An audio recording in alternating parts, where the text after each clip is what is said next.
is crucial for diastasis recti healing, pelvic floor healing, postpartum recovery, or really just in general if you want your strongest, highest functioning core. So the muscles involved in diaphragmatic breathing are the muscles of your deepest intrinsic core. So this is your diaphragm, your pelvic floor, your transverse abdominis, and your multifidus. But we're really just going to talk about the first three.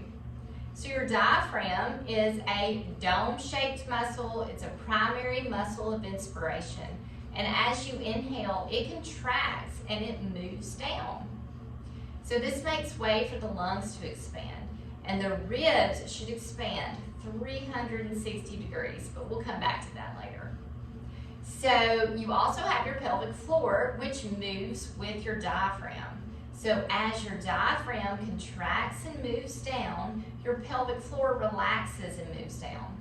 Okay, if you're not real sure what your pelvic floor is, well, your superficial pelvic floor muscles are the muscles that run from your pubic bone to your tailbone to your sits bones, just all those muscles down there, and they're responsible for that squeeze for continence. But then you also have your deep pelvic floor muscles. So this is like your deep external rotators, and they are responsible for that lift, and also your deep pelvic floor muscles really support the organs.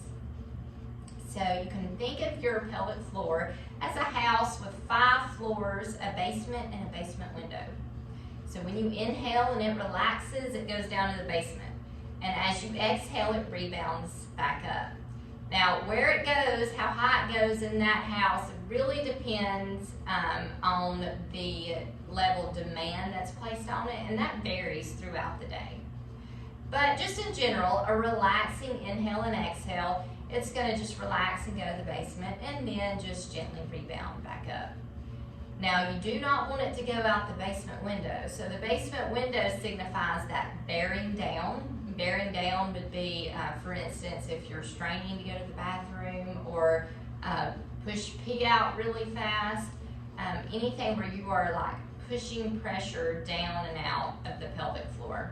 So you really want to avoid that. And if you are doing a forced exhale, which I'll just cover briefly here, a forced exhale is when you're doing work. So if you're squatting, or if you're picking up a child, or picking up your crock pot out of the cabinet, you should exhale and forcefully exhale and engage your pelvic floor. So that engaging of the pelvic floor, that's a pelvic floor contraction. It's a Kegel. So it's that squeeze and lift. Okay, so then you have your transverse abdominis. Your transverse abdominis are your deepest core muscles. They run laterally and they act like a corset. So they are stabilizing muscles, not movers. And as you inhale, they relax and they go out, and as you exhale, they move back in. And that's just if you're doing a resting inhale and exhale. So once again, a forced exhale, when you're working on that exhale, your transverse abdominis is actually going to engage. So like it's going to harden up, like if you're preparing for somebody to punch you in the stomach. And you also have your upper, middle, lower TAs, and you really want to be conscious and make sure that you are engaging those lower TAs and not leaving that part out. So let's review. As you inhale, your diaphragm contracts and moves down. Your pelvic floor and your transverse abdominis relax. And then on that resting inhale and exhale, on the exhale, they just rebound back up. Okay, so place your hands on your ribs. Your thumb should be in back, fingers in front. Give me an inhale. Exhale. Okay, what did you feel? Did you feel your ribs expand 360 degrees? Did you feel it pushing against your thumb and all the way around to your fingers? Okay, that's what you should have felt. And that's what you should be working on, getting that really good expansion. So the breath should not go up in your chest, but instead the inhale should go down. And when I say go down, I do not mean belly breathing. So diaphragmatic breathing is not belly breathing. The air should not all go to the front. Okay, so place your hands back on there, and we're just going to take a few breaths together. And I want you to really concentrate on expanding the ribs, okay? So hands, inhale, exhale.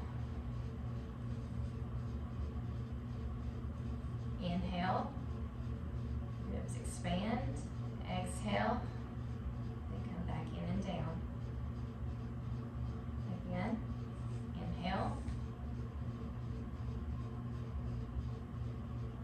exhale. One more, inhale, and exhale.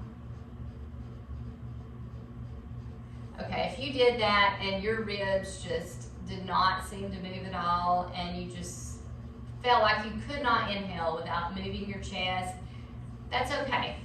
That just means you need to work on it. So we're gonna do a couple of breathing exercises. And this is something that you can do every day. Actually, I recommend you do them every day until it becomes a habit. So you can turn this video on, you can skip past all my talking and then just get to the exercises and do them with me. So I'm gonna do them and I'm gonna switch to a voiceover. That way I can fully be doing them with you and you can look at me and I'll try to move my arm out of the way so you can look at my ribs, and then I'll do a voiceover so I can cue you through it. And I do want to mention, if you really struggle to get lateral expansion but you're able to get back, or vice versa, there are other exercises that you can do that you can position yourself in that can concentrate on that area of rib expansion. So let me know in the comments below if you would like a video on that. Okay, so for now, let's get a foam roller or get a pillow or something that you can put between your knees. And let's move against the wall. Your knees are going to be at 90 degrees and your hips are going to be at 90 degrees. Okay, so when you put something in between your knees, you can gently engage your adductors by squeezing that. And then you can also engage your hamstrings by feeling as if you're trying to pull your feet down the wall. Okay, you don't want your low back to arch. If you seem to have trouble with that, really concentrate on engaging your hamstrings. Okay, let's get a good inhale in. So as you inhale, think about your ribs expanding to the back and to the sides. And then you exhale, ribs come back in and down. So inhale, you want that air to feel like it goes all the way down and it touches your pelvic floor. And exhale.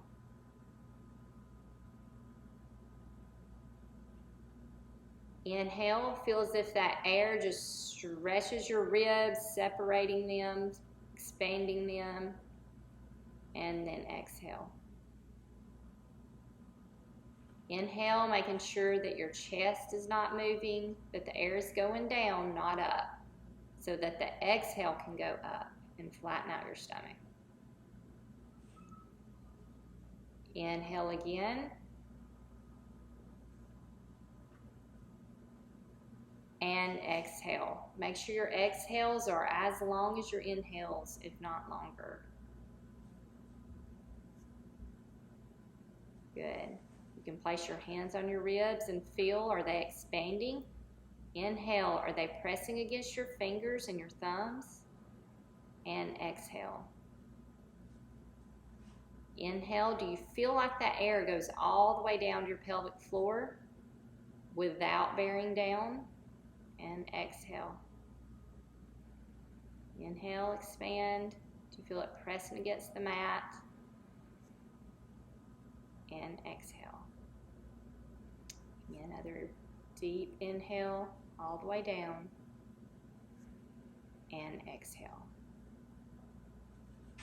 Okay, now let's move to all fours. It's good to do 3 sets of both of these exercises for at least 5 breaths.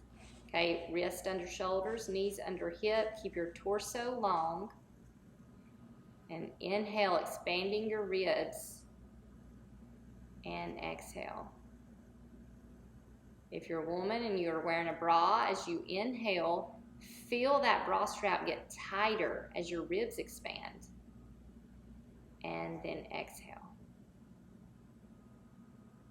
Inhale again all the way down where you feel like it touches your pelvic floor and relaxes it. And then exhale, the air goes up and out and ribs come in and down. And inhale again, ribs expand. It's helpful to video yourself in this, and you can watch, does your back rise? Is your back ribs expanding? Do you see your ribs expanding to the side?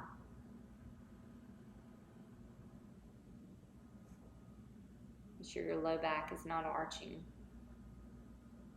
If you feel like you're scrunching down, place your head on the wall and make sure it stays on the wall. Okay, let me know if you want a series. We could do the next video with forced exhales and breathing under a brace, and then move on to working into core exercises using the breathing.